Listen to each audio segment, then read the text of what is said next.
Okay, welcome back. This is the third time that I'm meeting with Clayton, and welcome, Clayton. Thanks, Grant. So we have a different setup this time. We're using some kind of screen recording software, and we're not sure how the quality is going to turn out, but this will at least enable you to see the computer screen when we're working on it. Okay, so bear with us. We're not technical geniuses with the computer. So anyways, Clayton had some homework and he gave me a list, and hopefully I can show you this list up close as a PDF. This is a list of companies that he chose, and we have Facebook, Volkswagen, Monsanto, Walmart, Budweiser, DuPont, Google, Netflix, Nike, Purina, Boeing, LG, Hyundai, Pfizer, and Amazon. So Clayton, do you want to just tell us a little bit why you chose some of these companies? Yeah, so as my homework, you said just think about companies kind of in my life. And I think most of these are pretty much in my life, or I'm aware of them pretty regularly. And then I was also trying to think of companies that based on our last talk, companies that are well respected or that I think will be around in 10 years, like you said. Yeah. I think most of those fit the bill. This was kind of just the first list, just get them down. And I guess there were some companies that popped in my mind that I left out. But overall, I was just trying to go with kind of big companies that have been around for a while that I think are going to be around and seem to be doing well. And without research, they seem to be doing well. Okay. I'm going to challenge you here on Facebook. Okay. And this one, as far as being around for a while. Good point. I don't know, when did Facebook start? Yes, I remember in college, so I think it started in like 2002, around 2002, 2003. Okay. I think their IPO was 2008, 9, so yeah, right on. This is one of the youngest companies probably on my list. Okay. And usually I would say that this is way too young. If a company hasn't been around at least 10 years, performing consistently, then I would just immediately X that off the list. Also, a company like this, you might want to consider what could happen. MySpace, that was the big thing before Facebook. I think that was the biggest one before that. And then it seemed like MySpace just disappeared. Out of thin air. It definitely did. And Facebook just took over. So those kinds of things you have to worry about with a company like this. It doesn't really have much as far as like physical assets or anything like that. Right. So this is a harder company to value, and it hasn't been around that long. It hasn't been performing at a consistent level for a long time. So those are other factors. You want to look for a company that has been around a long time, at least 10 years performing consistently, and in an industry that doesn't just change like that. There were a couple, we talked about the Buffett book, the 4 tenets, right? Mm-hmm. So there were a couple things where I felt like maybe Facebook could still be on the list. And that was the management. With the MySpace, we had no idea who the management was. But with Facebook, it seems like, they're kind of like superstars, right? It seems like they're way more visible and professional, despite clothing or whatever. I don't know. I felt like the management had a good team together, and then they seem like they adapt well. Mark Zuckerberg, he adapts well. Right. I think Sheryl Sandberg, is that her name? I think. There was another one about the future of the company. I don't know if they'll be selling the same thing 5-10 years from now, but it seems like they'll have some product that people will want. I guess with tech, it's going to change. Mm-hmm. And then the what was that term? The goodwill. Yeah, economic goodwill. the things that you can't really put a value on as far as like physical or tangible things, but it would be things like reputation, or that they have a great business location or something like that. Okay. Well, I was thinking that Google could kind of mean like the name brand. Like, isn't name brand recognition part of that? Yeah. And I felt like Facebook has a brand. Mm-hmm. So yeah, I believe so. But yeah, I think if I just investing value wise, I agree. It should not be on your my final cut. Okay. Yeah, and this, as you were saying, it's just a draft, and you were just kind of thinking of big companies that you know of. Netflix is on there too. Mm-hmm. And I'm not sure. I guess every company has a different situation. Is that a media company, or is that a distribution company, or what is that exactly? So, but anyway, it's young. The history is young, so yeah. Also, Netflix has changed, or the industry has changed quite a bit, because if you think about, there used to be Blockbuster, and then things started moving more online. And then maybe Netflix became more popular, and now a lot of people are just downloading for free different ways, or streaming videos online and things like that. So this industry is changing quite a bit. So I personally wouldn't want to get into this stock or this industry, because I feel like in 10 years it could change so quickly. Yeah. Amazon too, maybe then. Yeah, Amazon might be another instance like that. So what you want to look at, when we keep going back to like Coca-Cola. Mm-hmm. This company has made the same product for so many years. They use the same kind of assembly line, bottling the product. Mm-hmm. Not much changes. Okay. So they don't have to spend extra money every year on geniuses to come up with ways to adapt the product to new technology and things like this. Coca-Cola knows they're using the same formula, same product, everything like that, same manufacturing. And the biggest concern for them is just to get their advertising out there.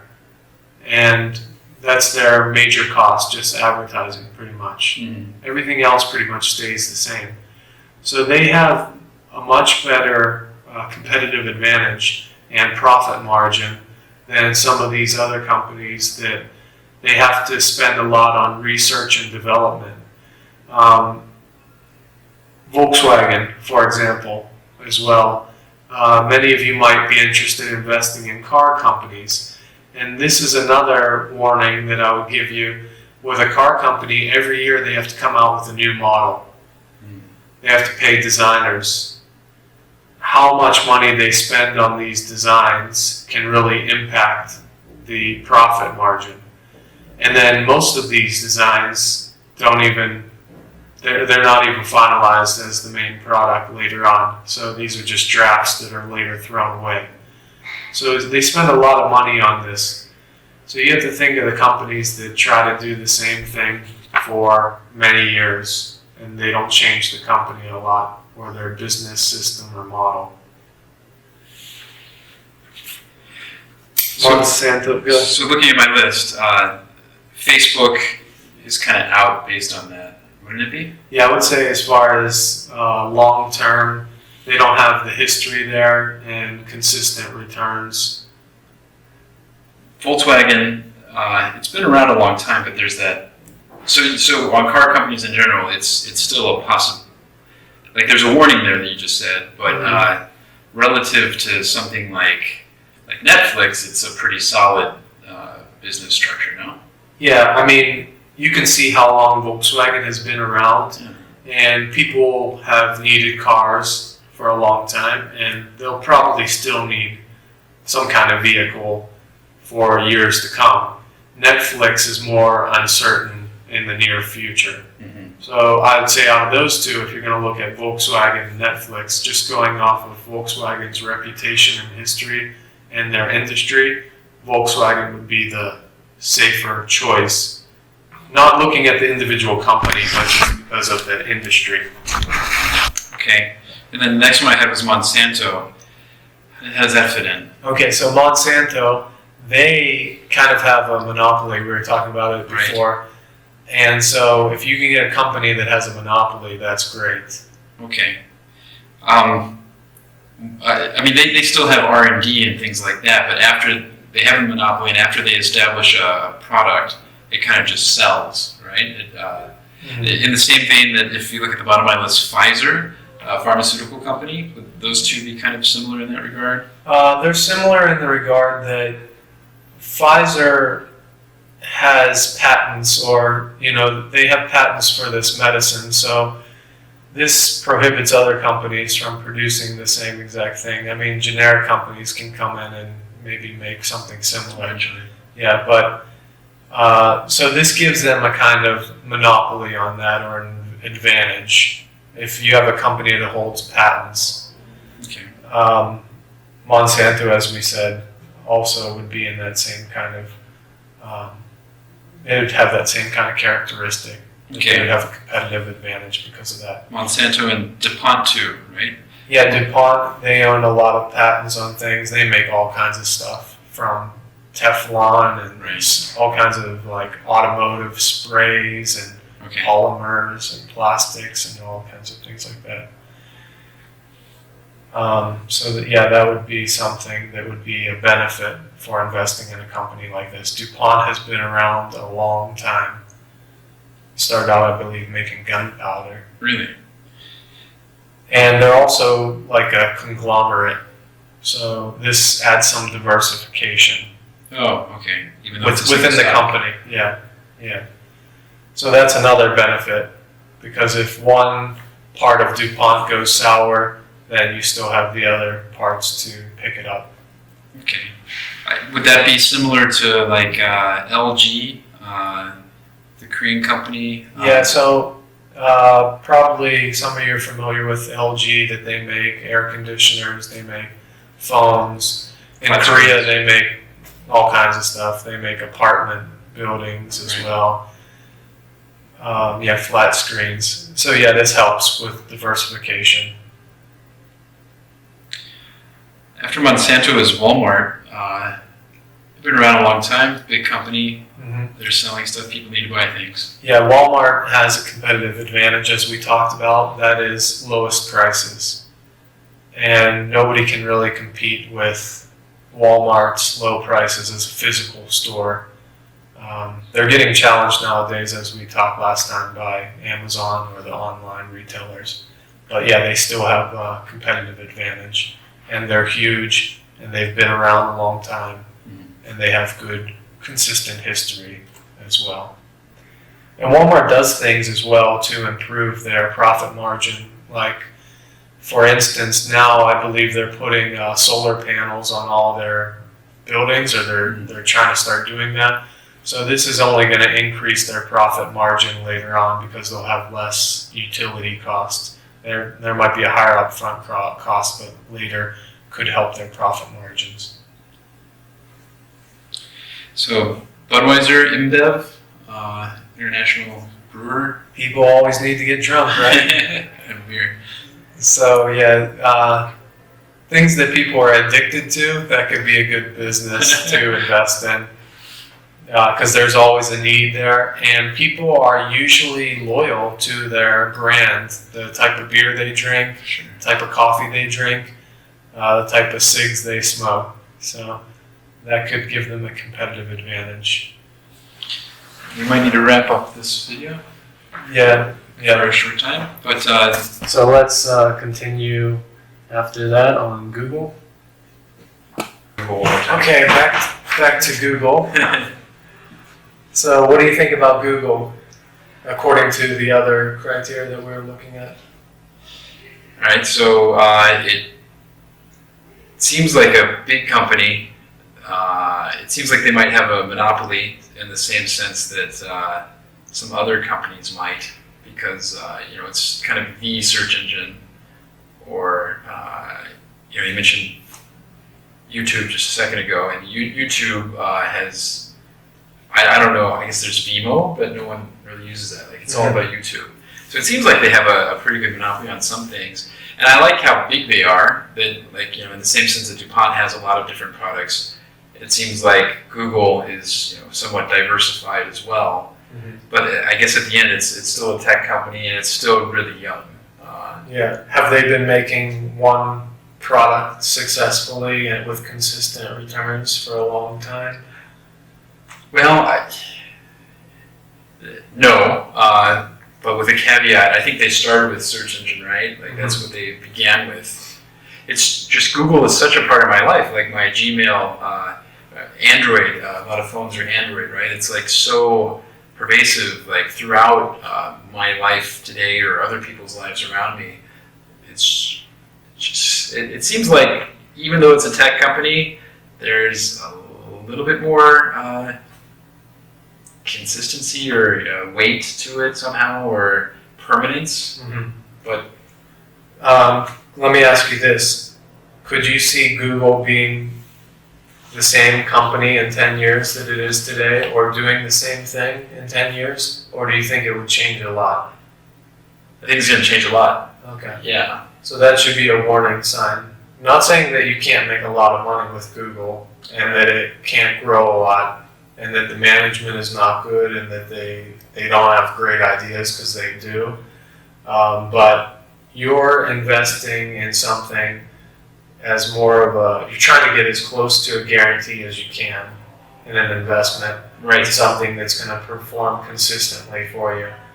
So if you're unsure about the direction a company is going to move, then it's probably better to stick with a more stable, consistent company that has been doing the same thing for a long time. Okay, yeah, it's boring doing it that way, but it's safer in the long run. Right. If making money is boring, then I would like to be bored. Yeah. Okay. It's exciting to lose money, I guess. Yeah. In a bad way. Yeah. So next one is Nike. Yeah. I don't know. I don't really know the history of Nike, but I do to a certain extent. But they make sports products. They make shoes. I know that innovation has been part of their thing. From the very beginning. And it seems like people are always going to need shoes. But then, the brand, I could see myself leaving Nike. I don't even really wear Nike. I don't wear Nike. I'm not a Nike guy. But some people seem to be. Like Air Jordans, how they're just everywhere, right? It seems like that swoosh will be around for a long time to come. Yeah, I think people relate to that. If you say just do it, people know that. They've been making the same product, right, for many years. Yeah. They've been doing it consistently. Do they have a competitive advantage? Well, you were saying that you could switch brands, or you're not even a Nike person, but there are some people that are loyal to Nike. I usually prefer, if I'm going to buy running shoes, my first choice is Nike. Okay. Because I've had a good experience with them. But if I found a more affordable shoe that was comfortable and I like the style, then I could switch. So maybe the competitive advantage with Nike is not that great. As people could switch to Adidas or New Balance. Right. But I still think that they do have a strong customer base, and people need shoes, and they're huge in the running industry and sports industry. So, pretty solid company here, I would say, overall. Okay. You wouldn't go that wrong with a company like Nike if the price was right. It doesn't seem like the kind of product or company that would collapse suddenly. Mm-hmm. At least that's the feeling that I get. Sure, over time, maybe another product like Under Armour kind of has come out of nowhere, and they're building up. And there's Puma in the last 5-10 years has kind of exploded internationally. Even though that might be an older company too, but it just seems like, or even Adidas has kind of gained popular here in Korea. You can see Adidas stripes everywhere now. whereas you don't really see the swoosh as much. But still, that seems like the type of thing that you could assess. You would recognize that. If you're reassessing a company after a couple of years, you might be able to see that their name brand doesn't have the value that it used to, or something like that. Yeah, you can reevaluate it always. Whereas Google maybe goes down in like a year or something like that, or Netflix especially, the next one. And going back to what we said, like with Coca-Cola as the example, Nike has been producing the same product, and they're probably using very similar mechanisms to make these, or the manufacturing has pretty much stayed the same. Right. They have different models, so they do have to come up with new designs, which is a negative thing, but the designs are not all that different.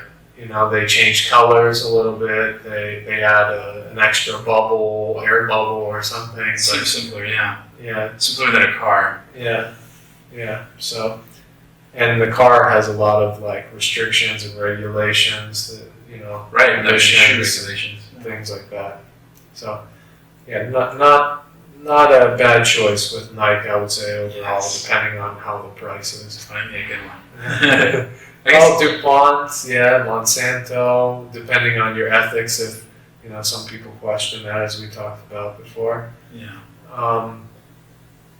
Pfizer as well, but the upfront cost with something like Pfizer can be huge to get one drug out there. Okay. So that's a huge disadvantage for pharmaceutical companies. Research and development costs. Yeah. That they have to do that pretty consistently and constantly. Yeah, and then once the FDA approves it and everything, and then just the clinical trials and stuff, it's a huge amount of money. So you talked about having a simple, keeping it simple, and having a company that I understand.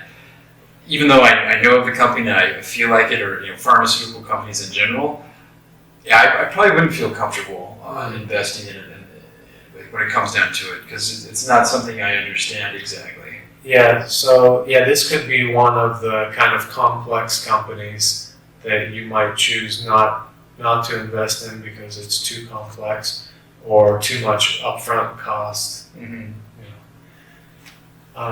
And if you're in that business and you understand it very well, then Pfizer could be a great company for you to invest in. So like I was saying before, a great company for me to invest in might not be so great for you. So it depends on the individual as well and their own knowledge. Okay, so we had Purina. Yeah, and Purina I found out it's owned by Nestle. I thought it was an American company, but Purina at least. I knew Nestle was Swiss, but Purina, like dog food. I think. Well, I don't know anything about the management of Purina or Nestle. I know it's been around for a long time. Mm-hmm. I know in Korea there's like Nesquik coffee everywhere. There's Nestle hot chocolate. There's a wide variety of different brands. So that similar to some of the other companies that we were talking about, DuPont, LG. There's that kind of diversification built into the product. Yeah, and Nestle is huge. I'm not 100% sure on this, but I believe they're the biggest seller of bottled water in the world. Really? Okay. Under various brand names. They usually buy up the brands like Poland Springs, and then they still produce it under that same name. I think I've heard that they do water, Yeah. So, Nestle is huge, and they're diversified. They've been around a long time, long consistent history. The future, the prospects, like for dog food with Purina, and I know they have lots of other. I saw that when I was researching the other day. That they have a lot of different dog food brands, and I think here in Korea, back home, I think pet industries more and more people have pets. It seems It's not like people are suddenly saying we don't want pets anymore. Yeah. Maybe I know around the Great Recession, that impacted things some, but it seems like pets are not falling greatly out of popularity. Yeah, and pet food, it's a necessity. Right. So this would be better to invest in than probably like a pet toy company. Okay. You know? So the people will buy the food first for their dog, and then if they have extra money, then the toys will come later. You know? All right. So you want to try and stick with, if you have the choice between the two, stick with things that are more of a necessity kind of product. Okay, we had Boeing was next.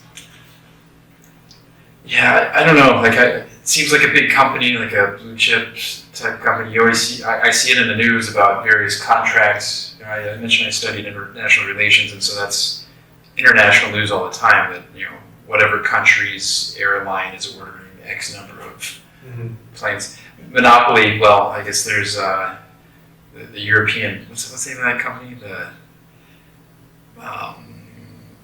Anyway, there is a competitor now, the consortium of European people that it's a competitor to Boeing, but still Boeing probably has the competitive advantage. I think so. Among airplane, engines. Right, Airbus. Airbus. Yeah, that's the company. Okay. But yeah, so it's always Airbus or Boeing. I guess China's trying to make planes. Other people are trying to make planes, but it's such a huge company. It's sprawling.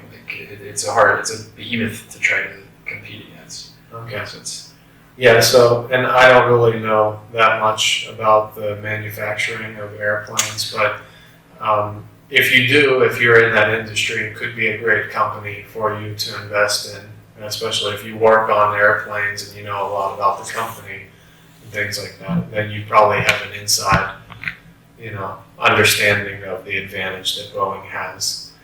So it's been around, has probably a strong, consistent history.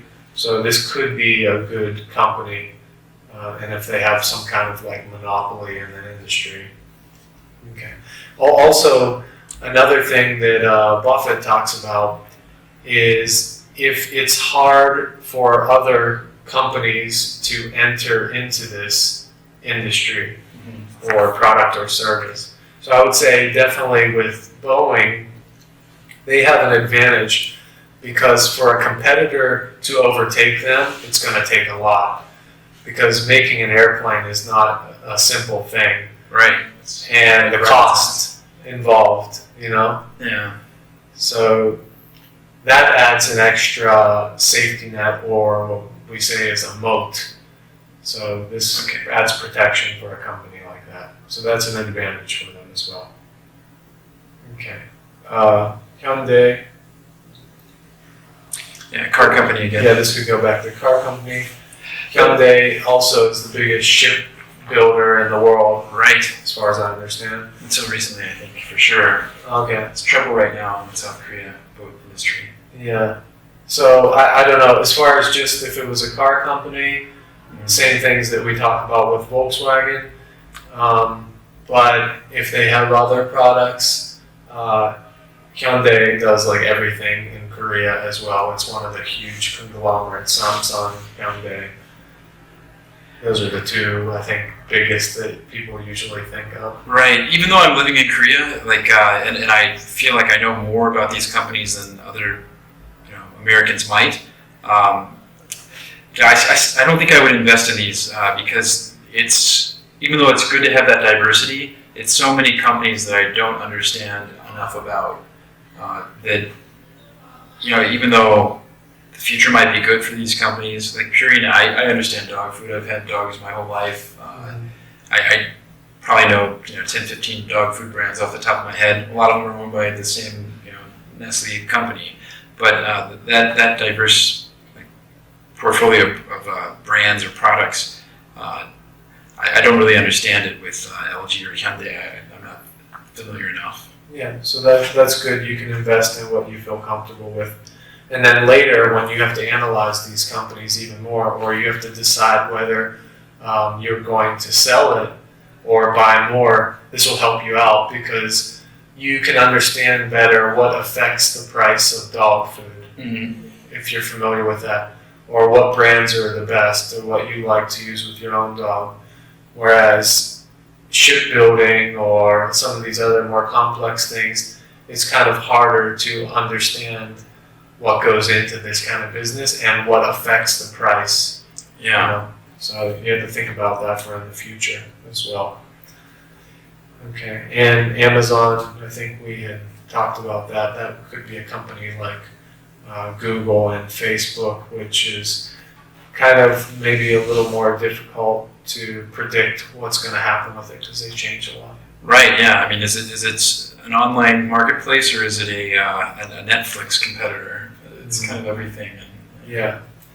Okay, so I think we got a good kind of feel for what to look for in a company and how to analyze them. What's my homework grade? And E for effort. I would say you did very well because you were picking mostly companies. You're picking companies that you've heard of, that you feel like that you're familiar with, or many families are familiar with, many people are familiar with. Yeah. They're pretty much all of them that you picked are big companies. Okay. And they've been around a long time, except for a few The exceptions. Yeah, the tech ones. So I would say that you did very well. I'll give you an A-. Okay. Let's go to, Clayton made a page here with just the companies, listing the companies and the 52 high and low, 52-week high and low. He also has the tickers on here. And then he looked at the charts and he was seeing whether it was, whether he feels comfortable with the price.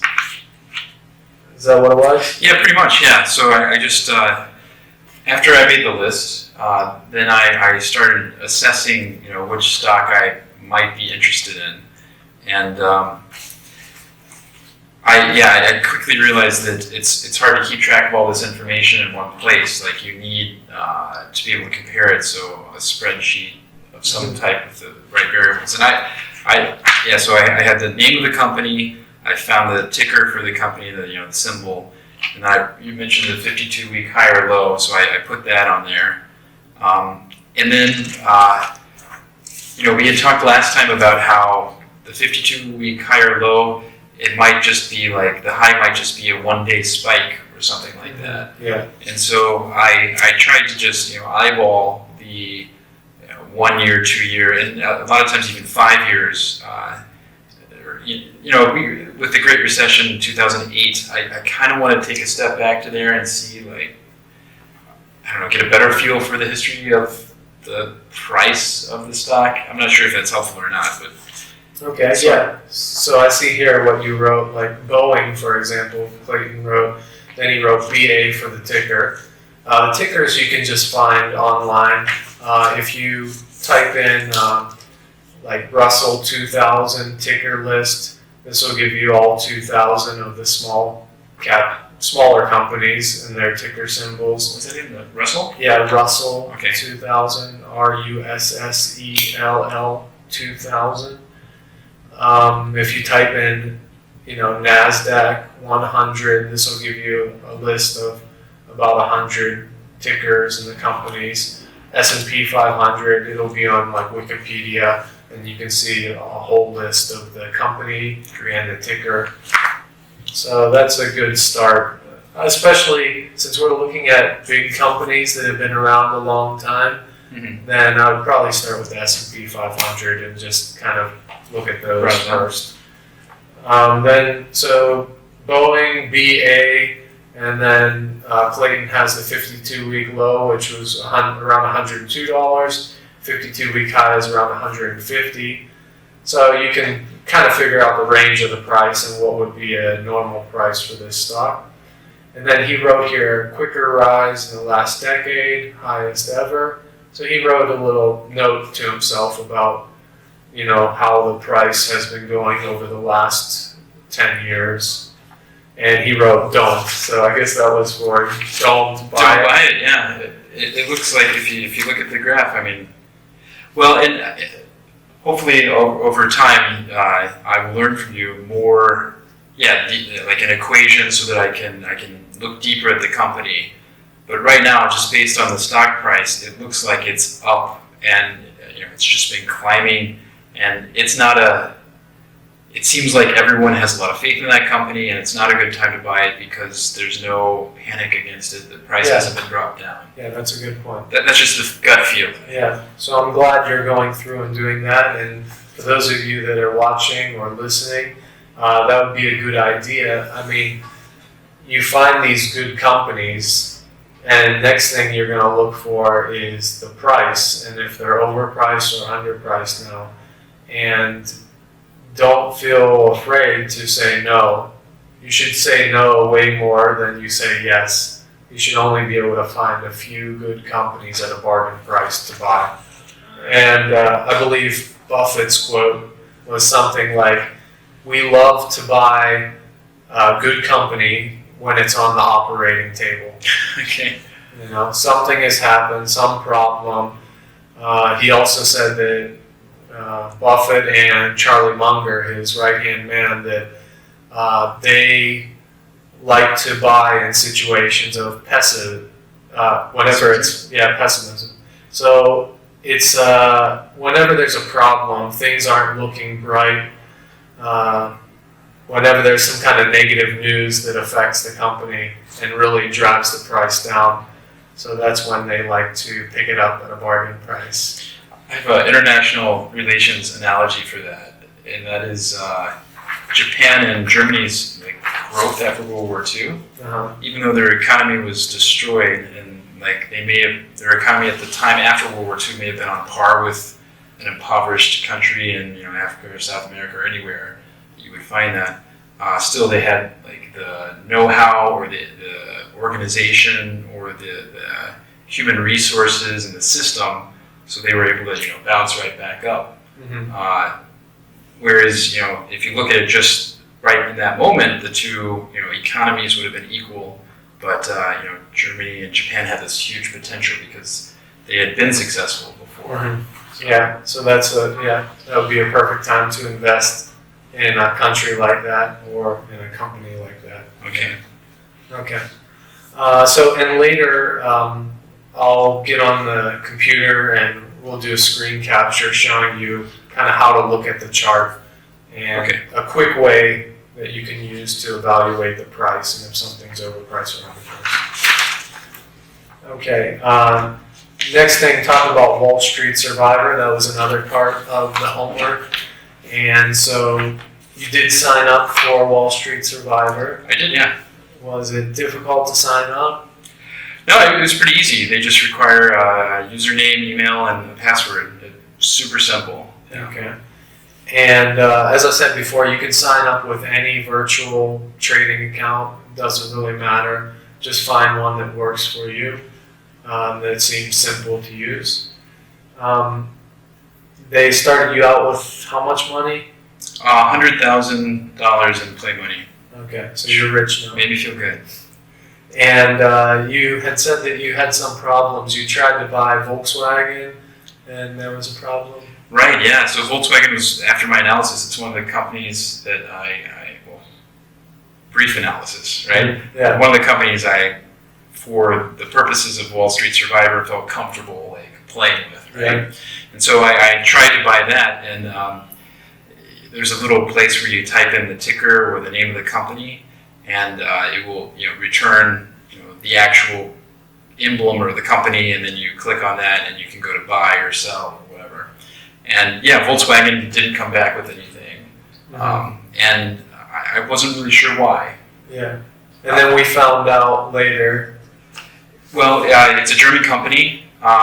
It's on the Frankfurt Exchange, and I didn't delve into Wall Street Survivor's options or limitations, but it seems like that might be a limitation based on what we said. Yeah, I mean, you can buy some foreign companies because they have some way to buy them. They're traded on the U.S. exchange, but others are not. So it just depends on the company and what you can buy and not. There's something also called ADR, which is American Depositary Receipt, okay? So ADR, and this allows you to buy some of these international companies. Some of your brokerages might give you some kind of problem with doing this.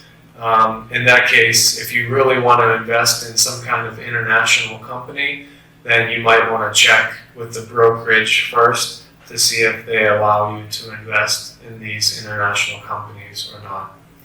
So, like I said, there are just some limitations with various brokerages, so we're not going to get into the details of that now, but you can do your own homework and choose the brokerage that's right for you and the ones that don't limit you or restrict you from doing what you want to do.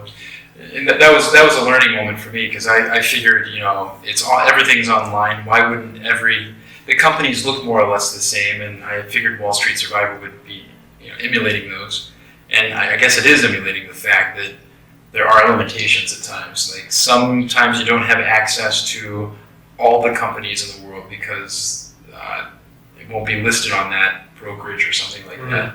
Or there was another limitation that I tried to buy half of my $100,000 worth of play money. I tried to invest in one company, but I was limited on that Wall Street Survivor. They said, up to 25,000. Yeah, so I think usually that won't be a problem in your regular brokerage, your real brokerage.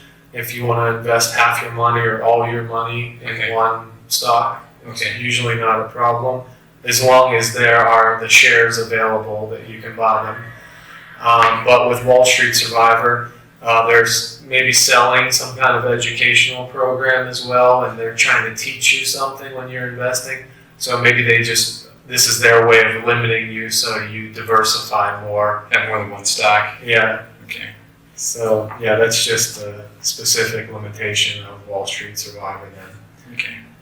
Okay. I mentioned a restriction with my own brokerage. One of the brokerages that I use is Scottrade, and it's a big brokerage.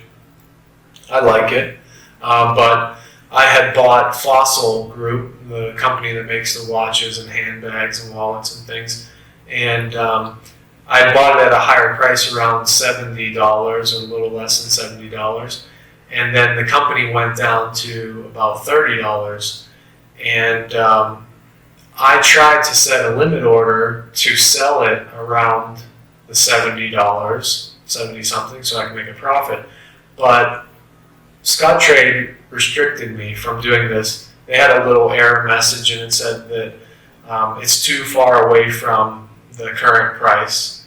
So if it's around 20 something or 30 something now, then I have to wait maybe until it's closer to the $70 to sell it. So you were trying to set the price so that whenever sell price on your end, so that whenever the stock price reached that it would sell automatically? Yes. And is that right? Yeah. Okay. And you were not able to do that because of their limitation. Mm-hmm. So what's the consequence? So what do you do now? So now what I do is I use Scottrade or one of the other brokerages or online softwares where you can set alerts. So it'll notify you. You can set Fossil, and you just enter FOSL as Fossil's ticker, and then you'll enter the price, say like $65.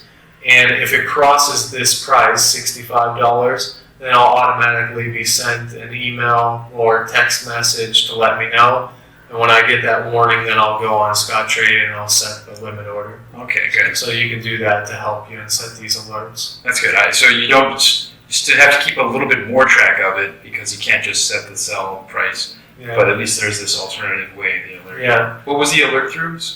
What company? Scottrade. Scottrade. And that was something I didn't know about when I first joined Scottrade. It's not a big deal to me, but it's a little bit annoying, when you go to set a price to do something and you find out you're restricted or limited somehow. So Scottrade had a limitation in that regard, but they also had the alert? Who did the alert? Well, you can also set alerts through Scottrade. Scottrade, okay. Or through other third-party companies or other brokerages. Okay.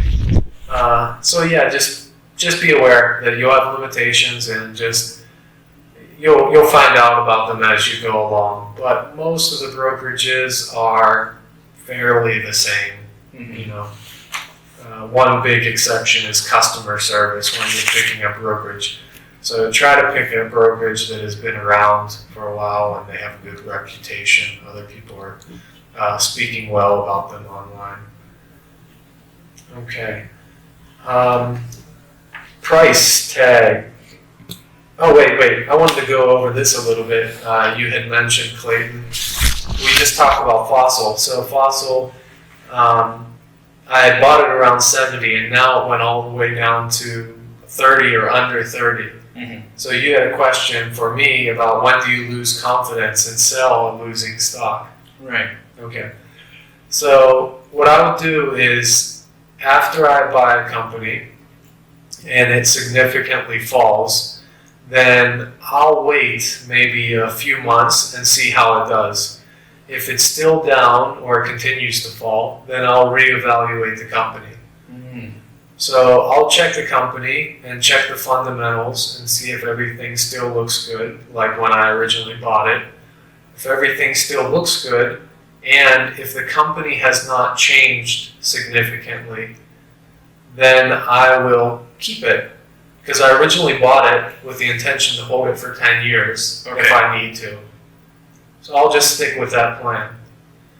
Now, the instance when I would sell it would be if something serious happened to the company that it's going to affect it for the long term. Mm-hmm. So we had mentioned this maybe the first day, I'm not sure, but like if there are only 2 major manufacturing plants and one of them burns down. Yeah, natural disasters. Yeah. So this is going to affect the company for the long term. Mm-hmm. If the company is totally changing its product or service, Okay. these are things that are going to affect it for the long term. So that's when you might consider selling. Okay. Or if the product becomes obsolete, something like that. Right.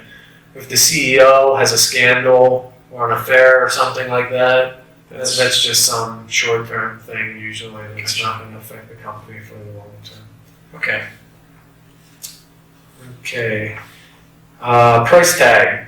So when Clayton was analyzing some stocks, 2 in particular were Ford and Tesla. Yeah, these were alternatives because I wasn't able to purchase Volkswagen. I was looking for like some type of car purchase. Mm-hmm. And Ford was around $14, 13 something, and Tesla was around $219. So tell us about what went through your head when you saw the price difference. 14 for Ford and 200 something for Tesla. Yeah, it may be illogical, and now like you're giving me the tools to look deeper behind that price tag, whatever the stock is supposed to be. But just instinctively and intuitively, naturally, I see that a price of $220 versus a price of $14. Well, I want the cheaper one. Why would you not want the cheaper one? That's what automatically goes through my head. Mm-hmm. This was the same thing with Amazon. It's like $730. Yeah, I don't want to buy that. That's too expensive. So this idea that I have of a piece of paper stock costing $300 or Tesla $220, it seems to me like I should go with the cheaper one. That was my first impulse, and yeah, I guess it's wrong. Well, in the case that you don't have $700 to invest in Amazon, then the cheaper stocks would obviously be more attractive to you. So if you couldn't purchase a very expensive stock. Yeah. But in the case that you have enough money, $10,000 of a $700 price tag stock would be the same as buying many more shares of like Ford, for example, that's $14. For the same $10,000. Yeah, so it's still, you're investing $10,000 in each company. So when you look at this price tag or the share price, don't be too concerned about the share price or that price tag on it because it doesn't really mean a lot. This is just some kind of price that has been set by the company or their board members or the stock exchange. By Mr. Market from last time. Yeah. So what you want to be more aware of is if it's overpriced or underpriced, the actual value of the company. Don't worry about the price tag of it.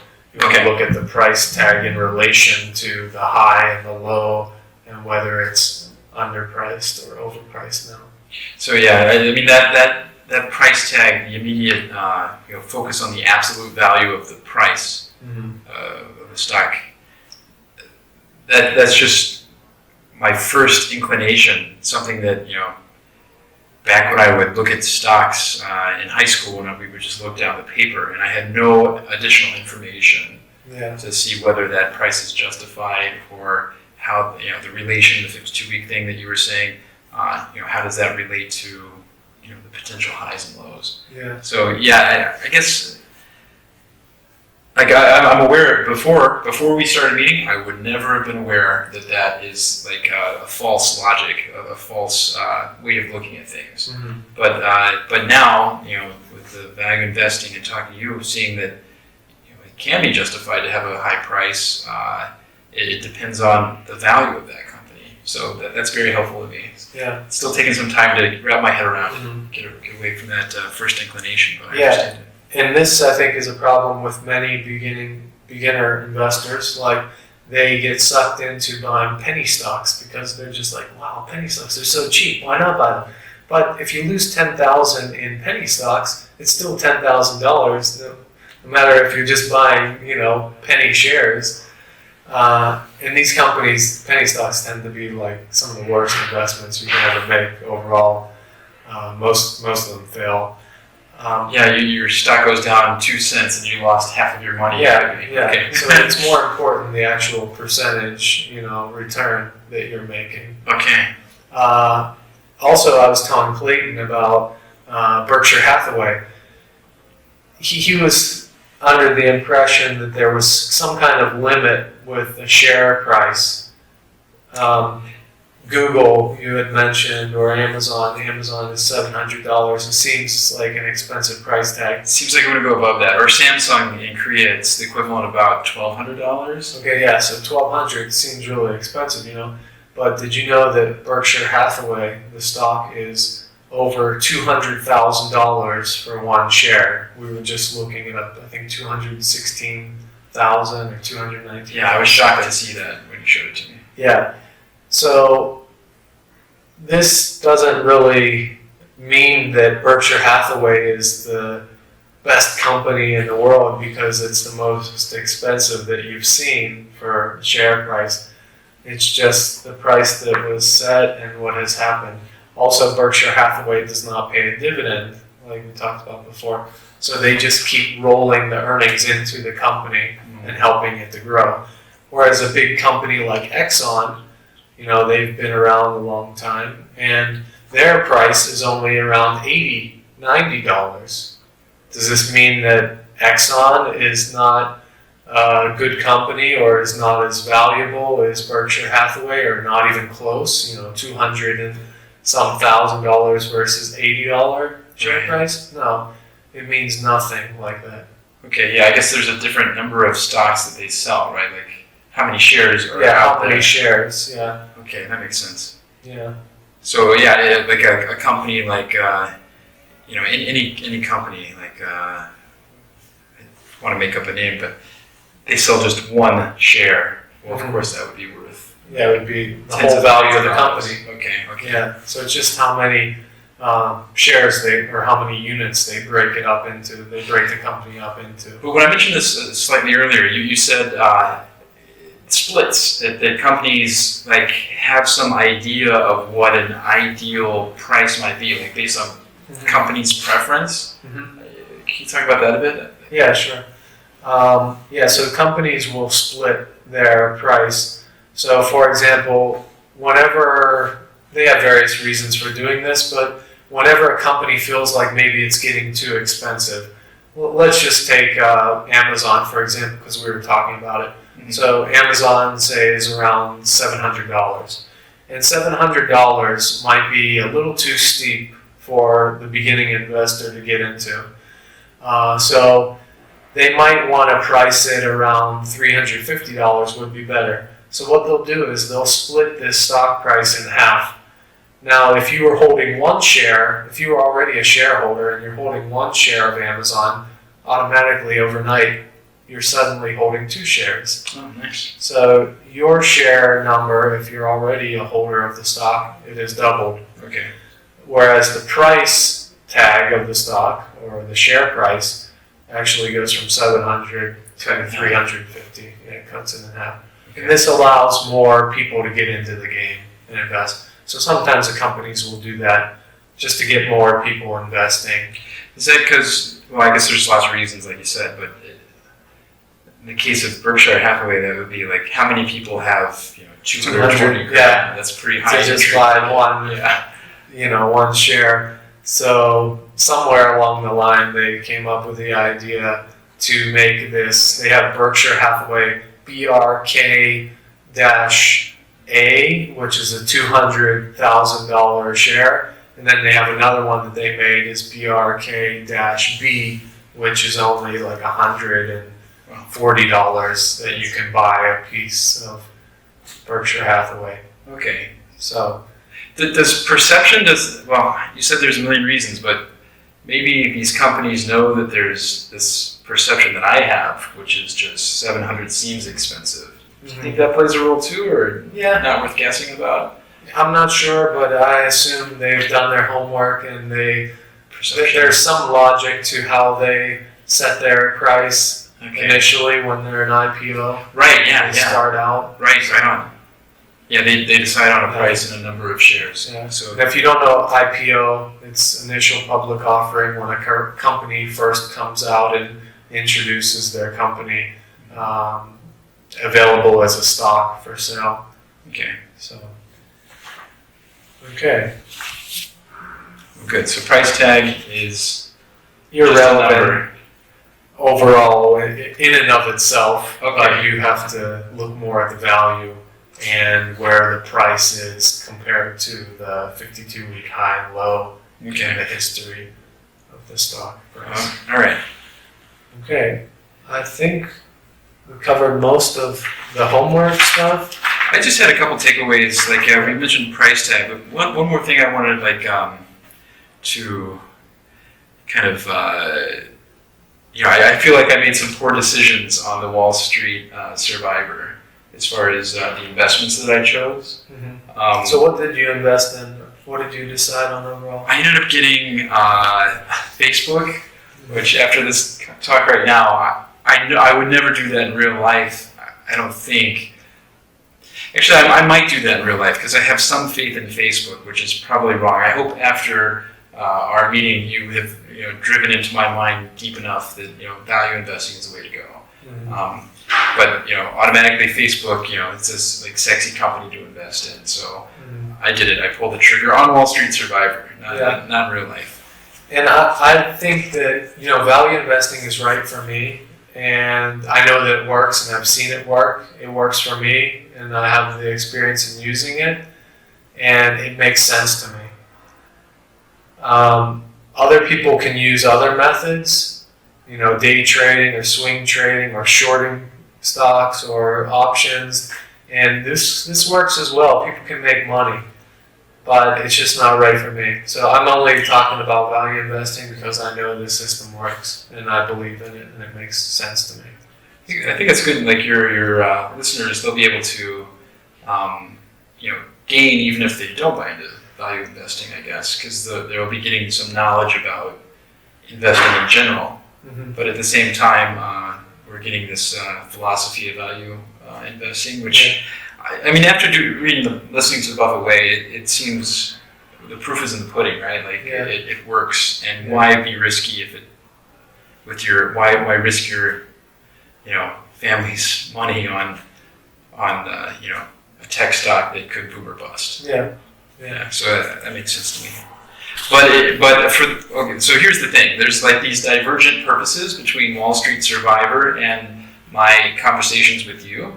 That for Wall Street Survivor, I'm trying to practice and make mistakes and do kind of crazy things to see what's possible. So that's that's short-term interest or short-term. I want to make a lot of trades. I want to actually lose money or make some risky bets and see like what happens, right? So it's a learning experience. Yeah. But I would never do that with my real life, right? Like so with in real life, I want to follow this value investment method or close to it at least. But for the Wall Street investor, I want to get used to the controls or the settings and see what I can tweak or how to run it. So I see this as being like a divergent goals, right? Like the end goal is the same, that I want to make money for my family in the end. But I need to learn about value investing and know the safe bets to make for my family in the future. But I also need to get used to the controls by doing some crazy stuff. And I did some crazy stuff. So Facebook. Yeah, slightly crazy. GM I bought, so about 25,000 worth of Facebook, about 20,000 worth of GM. After hearing what you had to say about cars and the costs of that, I'm not sure about both of those now. I might go home and sell them right now, right? And then the third thing I did was really crazy, which is I shorted Amazon based on that false belief that $730 is just too high. So. Okay. So that wasn't in relation to the 52-week high or low or historical price? No, I mean that's factored in there too. I think it's at its highest level ever right now. Okay. So, but I have no evidence that it will not go any higher. And this idea that a stock cannot reach $220,000 is obviously not true, as I find out, right? Yeah. Okay. So with shorting, I don't short. A lot of people do it. I just find that it's riskier, and you were telling me a little bit about the risk that's involved with shorting. So I just read an article about it, and if you buy a stock at whatever value, if you're buying it, then the worst you could do is, I guess, the company goes bankrupt and you lose everything. That's well, let's go back a second here. Okay. And just explain a little bit about shorting. Yeah, so in value investing, what we're trying to do is we're trying to pick the winners, and we're trying to buy a stock at a low price, a good company at a low price, and get the increase or the gain. With shorting, you're going to try and buy a stock that's overpriced or that you think is going to collapse. And you're going to buy it for it to go down in price, the opposite. Okay, so that's the basic concept of shorting. And I'm not really sure how it works in detail, yet another reason why I would never do it in real life.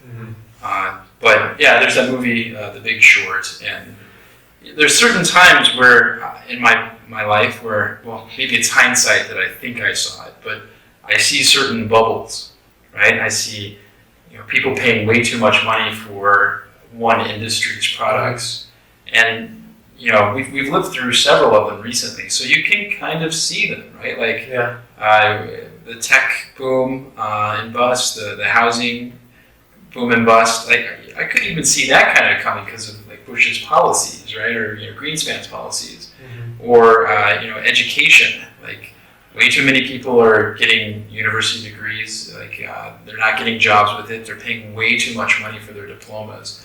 It doesn't make sense. So there's a bubble there, right? So you can see these bubbles and possibility of the stock or industry going down. Something going down. Okay. So then I would be betting that it will go down. Okay, yeah. And then you said that there are some risks in doing this versus buying a stock in hopes that it goes up. What's the worst case scenario if you buy a stock with the hopes that it goes up? Well, the worst, hopefully it goes up. Maybe it stays the same. Maybe it goes down. The worst would be it goes to zero. And then all the money you invested, you're out. So you lost all that money. If you invested $10,000, then you're out $10,000.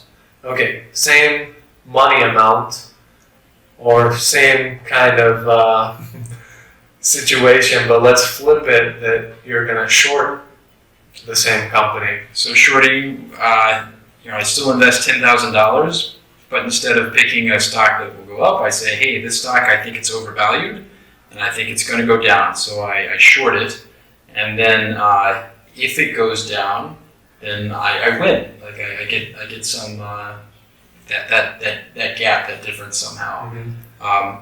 But Worst case scenario is it starts to climb like Amazon might do, keeps going up, and for every dollar that gap increases, that's a dollar I have to pay out, right? And so I could still lose, but whereas $100 stock could go to zero and you lost $10,000 there, $100 stock, if you short it, it could go up to 220,000, right? Infinite. Yeah. So you have much more risk. Yeah, exponential amount of risk. Yeah. It's not even in the same ballpark. It's not even the same game. Mm-hmm. Yeah. So you're putting yourself into a position where you're adding risk. Now, there might be a chance that you can make return. Many people get into shorting because they feel like whenever the market is, doing very well or something, then, they should just buy the traditional way. But when the market is going down, then this is a good opportunity for them to short and make money, in a bear market when it's going down. The problem is you're putting yourself into this category of having unnecessary risk, more risk than you need to. So that's why I try to stay away from it. The other thing is that with value investing, I understand how to value a company and to value a good company. And I look for consistency over the long term. But with shorting a company, that's pretty difficult to do because with shorting, you're kind of looking for the company to suddenly go down, which is, you're looking for inconsistency, which is really hard to predict. Yeah. I think it's much harder to predict, so you're looking for risky companies or, companies that'll have a big problem. And it's more of a speculation, I think, where it's like a guessing game. Is this company really going to shoot down? Right. I mean, if it's shooting down for a reason like a scandal or something like that, you can't predict a scandal. Yeah. If it's shooting down if you're thinking it's going to collapse because of like market fundamentals, I bet there's a way to calculate that or some equation, but it's probably beyond my ability for sure. Mm-hmm. So yeah, when I shorted Amazon, it was just a hunch, and it's going to fail. I'm pretty sure. Or if I could somehow short and figure out how to short the education industry. Actually, it might be a little bit too late for that. You see, like these University of Arizona online or whatever. Like Mm-hmm. they've already collapsed. So, I think it'd be hard to figure out how to do it, and it's really risky. So why bother? Yeah, why put yourself in that position? And later on, you'll have ways. I'll show you ways that you can find good companies at bargain prices to invest in. Every day you can find new opportunities, or every week, So if you always have these new companies coming along, or I shouldn't say new companies, but new opportunities, then, there's no reason for you to add this extra risk to your life. Right, like the Buffett way, just a few very good companies that you buy at a cheap price. Yeah, and if you need to, and there are no opportunities available that you like, then just hold it in cash. Which would be much safer.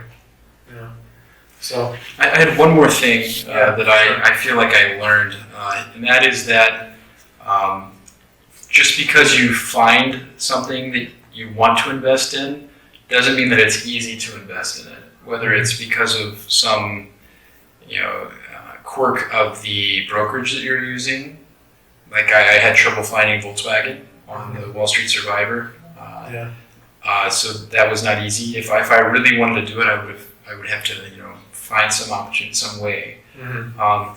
Or the same thing with Nestle. I looked for Nestle and I had trouble. Now you let me know about that. What is it? ADR. Yeah. So I guess there is a way, but it's beyond my ability right now. Also, one of the reasons why I started getting interested in investing was because I saw an opportunity with oil being down so low. And it ends up, it's really hard to invest in oil directly because you can't really keep these barrels of oil around. Mm-hmm. So that was a learning experience for me, both on the Wall Street Survivor, but in this process in general.